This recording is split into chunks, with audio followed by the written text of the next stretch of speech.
નમસ્કાર મિત્રો આજના સમાચારમાં સૌપ્રથમ વાત કરીશું ટિકિટની પાઘડી ફેંકી દેતા રાજકારણ ગરમાયું છે। બીકેયુ પ્રમુખ નરેશ ટિકૈતે ખેડૂત નેતા રાકેશ ટિકૈત પર થયેલા હુમલાને લઈને મહાપંચાયત બોલાવી હતી। નરેશ ટિકૈતે કહ્યું કે આ ઘટનાને અંજામ આપનારા લોકો ગમે ત્યાં હોઈ શકે છે, પરંતુ અમે અમારા ઇતિહાસને કલંકિત થવા દઈશું નહીં। આપણે નબળા નથી, પણ જવાબદારી મોટી છે। મહાપંચાયતમાં બધું બહાર આવશે। મિત્રો, અન્ય મહત્વના સમાચારની વાત કરીએ તો પાકિસ્તાન પર 21.6 લાખ કરોડનો દેવો છે। પાકિસ્તાન સરકારના અહેવાલ મુજબ હાલમાં દેશ પર કુલ જાહેર દેવો 256 બિલિયન એટલે કે લગભગ 21.6 લાખ કરોડ રૂપિયા દેવો છે। આ પાકિસ્તાનના કુલ જીડીપીના 67% છે। પાકિસ્તાનમાં દરેક બાળક 86.5 હજાર રૂપિયાના દેવા સાથે જન્મે છે। ઓઇલ અને ગેસ આયાત બિલ હોય કે પગાર અને સબસિડી જેવા રોજિંદા ખર્ચ, પાકિસ્તાનનું આખું અર્થતંત્ર લોન ઉપર ચાલી રહ્યું છે।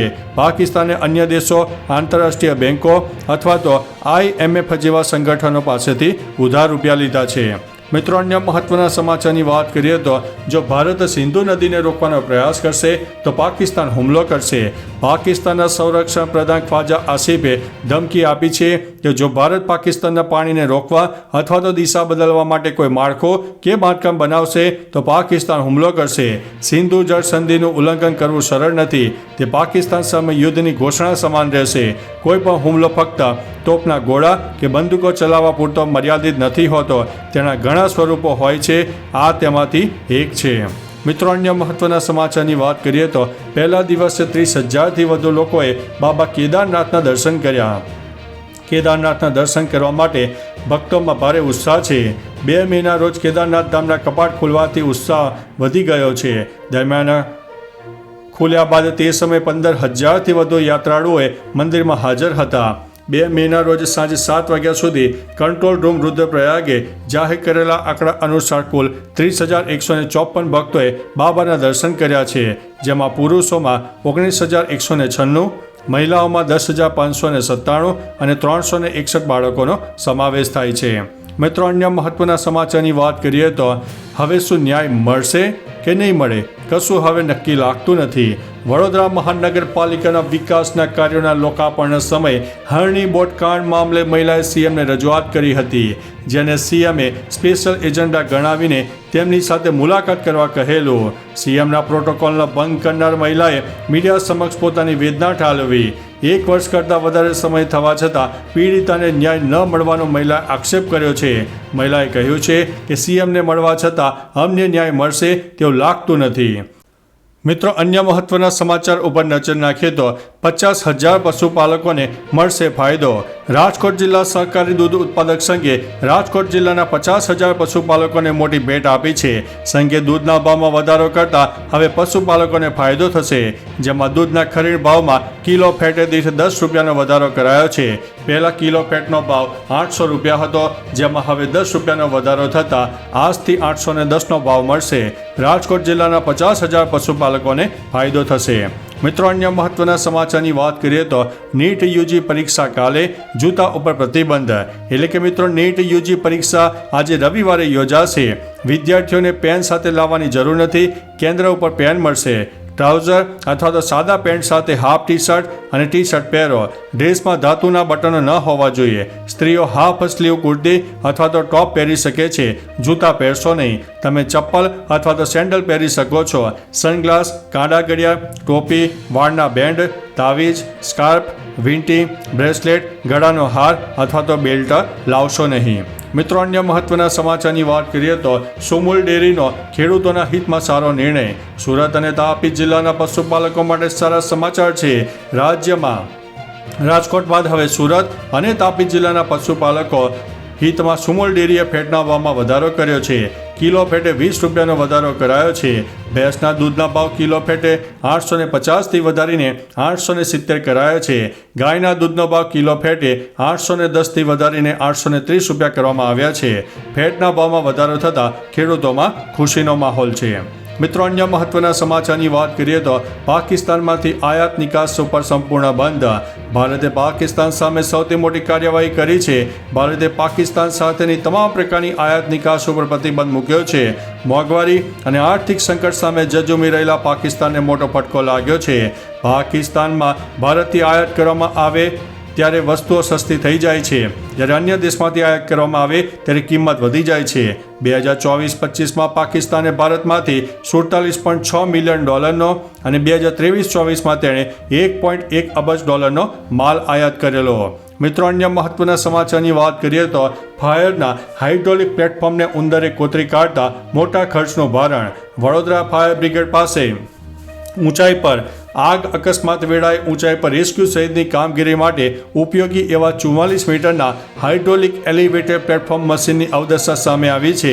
આ મશીનના વાયર સહિતના પાર્ટ્સ ઉંદરોએ કોતરી ખાધા છે, જેના કારણે તેનું તાત્કાલિક રિપેરિંગ કરાવવું પડે તેવી સ્થિતિ સર્જાઈ છે.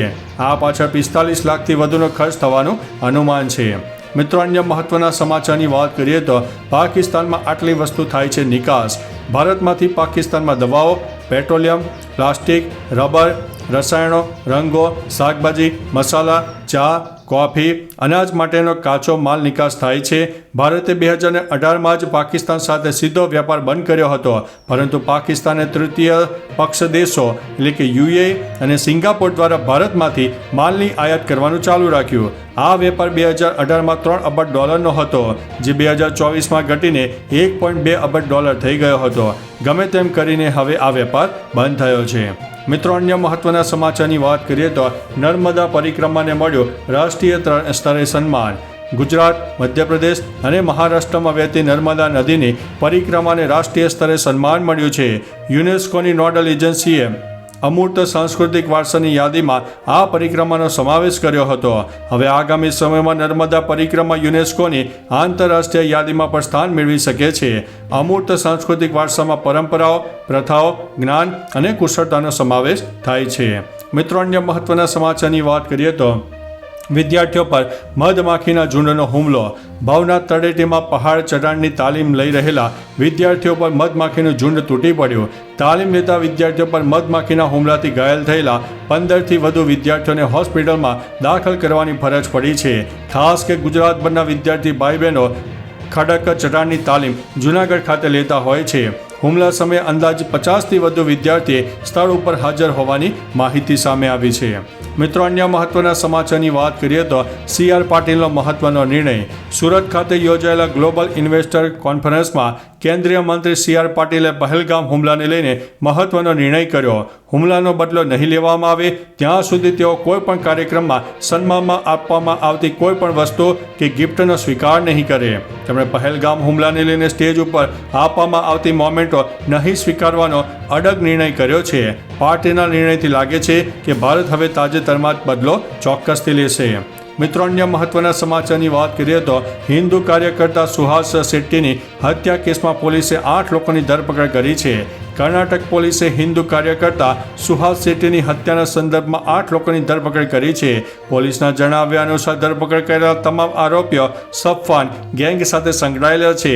2022માં બહુચર્ચિત મોહમ્મદ ફાઝિલની હત્યાના મુખ્ય આરોપી સુહાસની 1 મેની રાત્રે ભાજપના કિન્ની કમલા ખાતે અજાણ્યા હુમલાખોરોએ જૂથે હત્યા કરી હતી. મિત્રો, અન્ય મહત્વના સમાચારની વાત કરીએ તો માવઠાનો માહોલ. ખેડૂતો માટે ખાસ સૂચના.